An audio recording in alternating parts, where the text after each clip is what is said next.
ఆంధ్రప్రదేశ్లో విడుదలైన శాసనసభ ఎన్నికల ఫలితాల మీద చాలామంది ఇప్పటికీ కూడా అనుమానాలు వ్యక్తం చేస్తూ ఉన్నారు. చాలా పెద్ద ఎత్తున చర్చ జరుగుతూ ఉంది. సాక్షాత్తు మాజీ ముఖ్యమంత్రి వైఎస్ జగన్మోహన్ రెడ్డి గారు కూడా ఏమో జరిగింది, ఏం జరిగిందో దేవుడికి తెలుసు, నా దగ్గర అయితే ఆధారాలు లేవు అని చెప్పి అంటూ ఈ ఎన్నికల ఫలితాలు శకుని పాచికలు అన్నారు. అంటే పరోక్షంగా ఈవీఎంల మీదనే కమెంట్ చేశారు.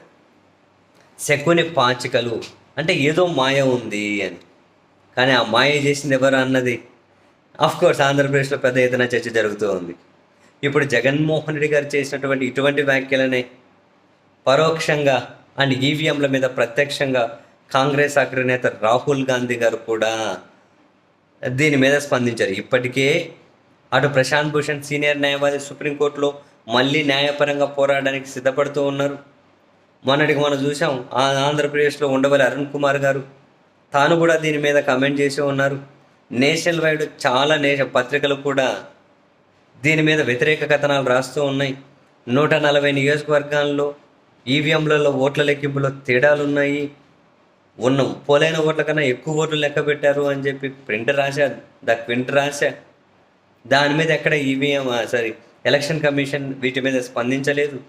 ఇప్పుడు రాహుల్ గాంధీ కూడా వచ్చి ఈవీఎంలు అనేటివి ఒక బ్లాక్ బాక్సులు అన్నారు. ఆయన అవి ఒక బ్లాక్ బాక్స్, దాన్ని ఎవరైనా పరిశీలిద్దాము అని అనుకుంటే దానికేమో వాళ్ళు అలో చేయరు. పారదర్శకమైన ఎన్నికలు జరగట్లేదు అని చెప్పి దేశవ్యాప్తంగా అనుమానాలు ఉంటే దాన్ని క్లియర్ చేయరు. ఎవరైనా పరిశీలించే అవకాశం ఎవరు, అనుమానాలు క్లియర్ చేయరు. ఈ ఈవీఎంలు అనేటివి ఒక బ్లాక్ బాక్స్ అని చెప్పి ముంబైలో ఒక ఎంపీ 48 ఓట్ల తేడాతో గెలిచిన ఒక ఎంపీ ఎవరైతే ఉంటారో ఆ ఎంపీ వాళ్ళ బామ్మర్ది ఫోన్కి ఓటీపీ ద్వారా ఈవీఎంను అన్లాక్ చేశారని చెప్పి ఒక న్యూస్ వచ్చింది కదా. ఆ న్యూస్ క్లిప్ను షేర్ చేసుకుంటూ కాంగ్రెస్ అగ్రనేత రాహుల్ గాంధీ గారు కూడా ఈవీఎం మిషన్ల మీద పరోక్షంగా జగన్మోహన్ రెడ్డి గారు చేసినట్లే ఈయన శకుని పాచికలు అంటే రాహుల్ గాంధీ గారు బ్లాక్ బాక్స్ అన్నారు. మొత్తం మీద అయితే నేషనల్ వైడ్ చాలా పెద్ద ఎత్తున చర్చ జరుగుతుంది.